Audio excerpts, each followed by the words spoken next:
The ongoing success of The Lord of the Rings. The Rings of Power on Prime Video has demonstrated that there is still a great deal of interest in seeing the world of Tolkien brought to life on the screen. Of course, Peter Jackson's Lord of the Rings trilogy still casts a very long shadow, and its characters are still quite beloved. Aragorn, in particular, has engendered quite a devoted fandom as the brave ranger who also was the rightful king of Arnor and Gondor. While many still love him, especially as portrayed by Viggo Mortensen, many Redditors are very open about their unpopular opinions about the character, such as his romance with Arwen and inaccurate characterization between the movies and books. Aragorn became a less intimate character in each film. The Lord of the Rings films are often seen as among the best fantasy movies ever made, but some Reddit users saw flaws with how the characters were depicted. No DEPENDENT 1936, for example, argues that they lose intimacy or become less focused as they go along, and they particularly aim at Aragorn killing the messenger. While his killing of the mouth of Sauron is jarring, it makes sense in the context of the moment. This is the instant when Aragorn decides that he has had enough of the taunting from Sauron and his emissary. When it comes right down to it, Aragorn is no one's fool. Viggo Mortensen is too short for Aragorn. Though Aragorn might be one of the bravest members of the Fellowship, there are still some who can't quite get past his casting. Greengoth has this to say about Mortensen's screen presence.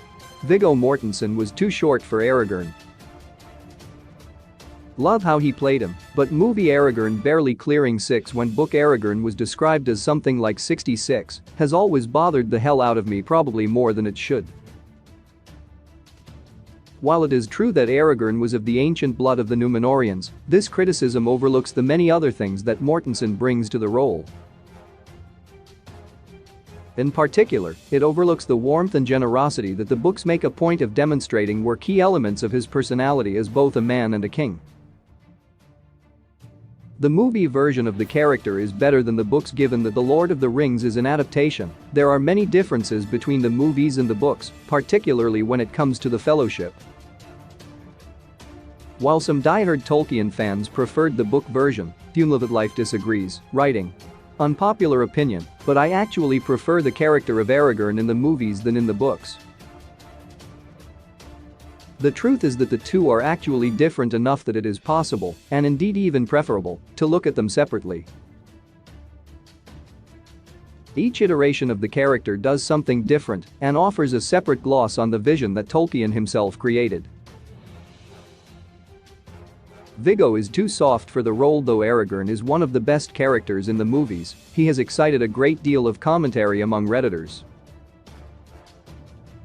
Much of the conversation centers around Viggo Mortensen and whether he was the right person to play this Titanic hero. Hugh Trollstispus, for example, had this to say, "I found him to be a bit too soft. For the role. I always conceived of Aragorn as being rather intimidating and forbidding, and I don't think Viggo quite hit the right note."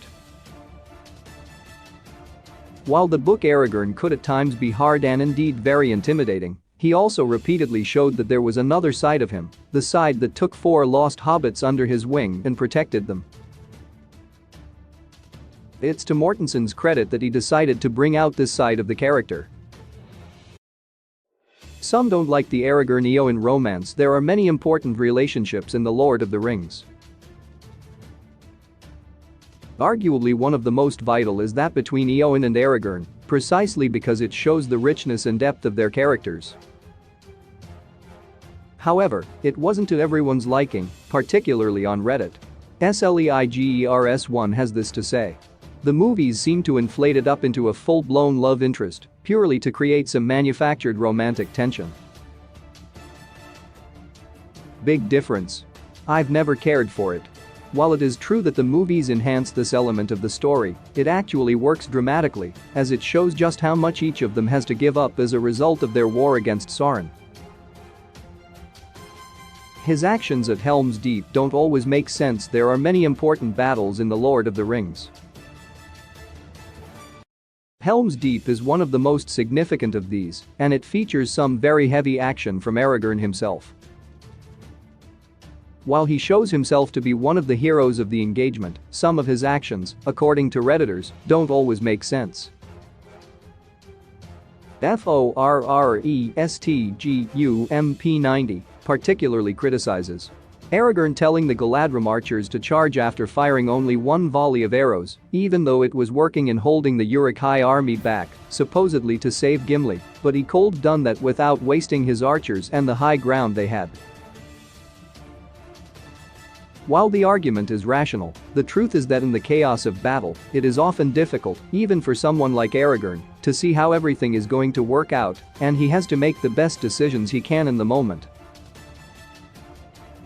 Jackson improved on the Arwen-Aragorn love story. Arguably the most important romance in The Lord of the Rings is that between Aragorn and Arwen. While it is very much a part of Tolkien's book, it could be argued that Jackson improved it.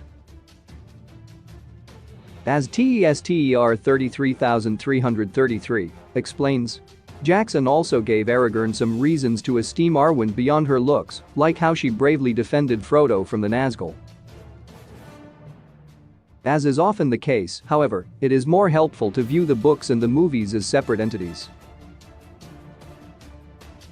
Each brings their own strengths, and while Jackson's version is different from Tolkien's, it's going too far to say that it is definitively better.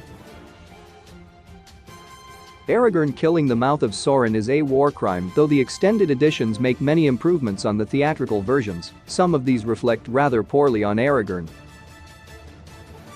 This is especially true of the moment when he kills the mouth of Sauron. WILLPOWER 2000 puts it. War crime Aragorn, that scene deserves to burn. While at first glance it does seem out of character for Aragorn to do this, the truth is that it is a final indication of how much he has accepted his destiny. What's more, it's precisely the type of aggressive action that is designed to draw and keep Sauron's attention, allowing Frodo and Sam to make their way to Mount Doom. The movies damage his character for many people. Aragorn is one of the best characters in the movie.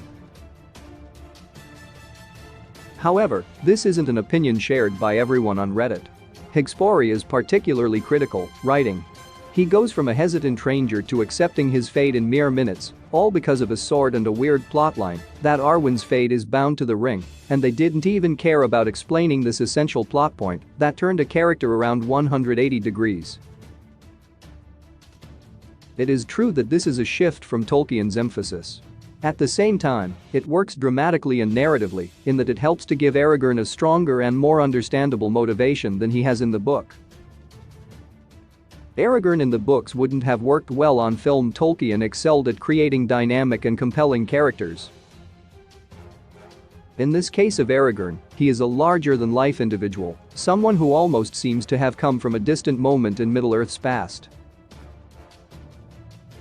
OK historian 1066 agrees and goes on to say, "I don't think book Aragorn, who is utterly awesome, works well on film.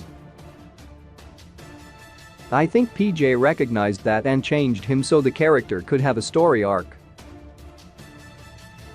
I think that worked great. I do agree, however, that it was not consistent with Tolkien's work message." While it is true that the two conceptions of the character are very different, it would in fact have been possible to translate Tolkien more directly to the screen. The results would have been very distinct.